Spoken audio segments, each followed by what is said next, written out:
हिमाचल प्रदेश में पिछले दरवाजे से नौकरियां देने का सिलसिला बदस्तूर जारी है। आज का मुद्दा उन युवाओं से जुड़ा हुआ है जो दिन रात सरकारी नौकरी के लिए मेहनत कर रहे हैं। दुर्भाग्यवश कड़ी मेहनत के बावजूद भी आधे से ज्यादा युवा सरकारी नौकरी पाने में कामयाबी हासिल नहीं कर पाते। कारण है ये नारा, पिछले दरवाजे से आओ और सरकारी नौकरी पाओ। हिमाचल में धूमल सरकार की बात की जाए या वीरभद्र सरकार की या फिर वर्तमान सरकार की ही बात क्यों ना की जाए, धड़ल्ले से पिछले दरवाजे से नौकरियां बांटी जा रही हैं। सरकारें आती हैं और अपने चहेतों का फायदा कर जाती हैं। बेचारे जो युवा मेहनत कर रहे हैं वे दर दर की ठोकरें खाने को मजबूर हैं। पहले पिछले दरवाजे से अपने चहेतों को सरकारें नौकरियां देती हैं, उसके बाद उनके लिए पॉलिसी लाई जाती है। किसी प्रकार की कमी कर्मचारियों को ना हो, इसका भी पूरा ध्यान रखा जाता है।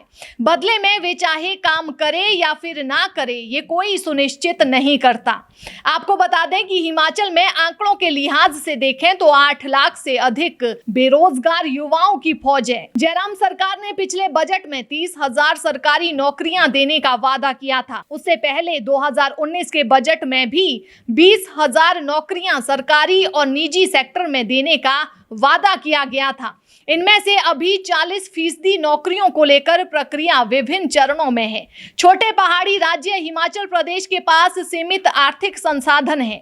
यहाँ युवा वर्ग सरकारी नौकरियों को लेकर बहुत आग्रही है। आलम यह है कि क्लास 4 की नौकरी के लिए MA, MSc और PhD तक की डिग्री वाले युवा आवेदन करते हैं। वर्तमान में हिमाचल का हाल ये है कि यहाँ सरकार कंगाल है, कर्ज लेकर चल रही है। नेताओं को सुविधाओं पर सुविधाएं दी जा रही हैं। एक संपन्न वर्ग जिसे सरकारी कर्मचारी कहा जाता है, वो अपना कामकाज छोड़कर सड़कों पर है और मेहनती पढ़े लिखे युवा दर दर की ठोकरें खाने को मजबूर हैं। कोई भी सरकार रही हो, सभी के कार्यकाल में पिछले दरवाजे से जमकर भर्तियां हुई। जो सच में सरकारी नौकरी के काबिल है वो घर में बैठा है और जिसकी जान पहचान बड़े लोगों से है वे सरकारी नौकरी में है। कांग्रेस हो या भाजपा, दोनों सरकारों ने बारी बारी से हिमाचल के युवाओं का जमकर शोषण किया। ऐसे में बदलाव की आवश्यकता है। अक्सर ये भी देखने को मिलता है कि अगर सरकार या किसी पार्टी की सच्चाई सामने लाई जाती है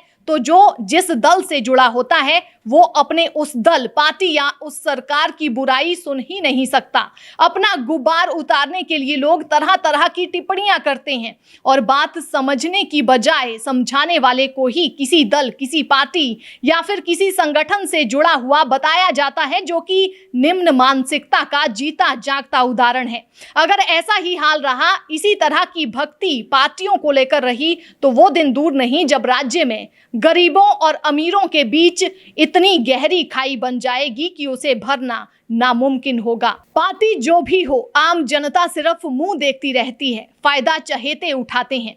हिमाचल के बिगड़ते हालात और बढ़ती बेरोजगारी के चलते हिमाचल की जनता, खासकर 30 से 35 साल का युवा प्रदेश में तीसरे विकल्प की तलाश में है।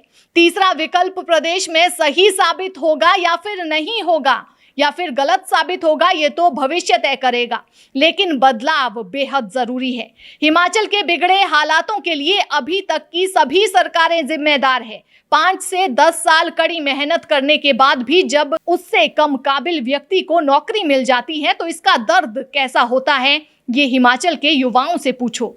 हिमाचल का सरकारी कर्मचारी जिस पर सरकार लगातार मेहरबान है, वो सरकार को आए दिन धमकी देता है। ये नहीं हुआ तो सरकार गिरा देंगे, वो नहीं हुआ तो सरकार गिरा देंगे।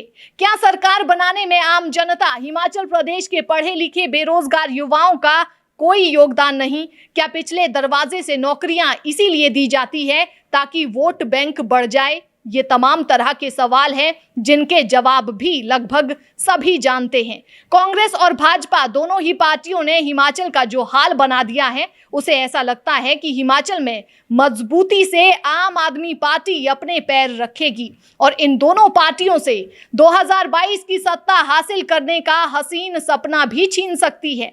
आज का जो बड़ा सवाल है उसका जवाब हम आप लोगों से चाहते हैं, खासकर हिमाचल के उन बेरोजगार युवाओं से जिनका हक पिछले दरवाजे से किसी और को दिया जा रहा है। सवाल ये है कि क्या हिमाचल में आम आदमी पार्टी को मौका मिलना चाहिए? जवाब कमेंट करके जरूर दीजिएगा।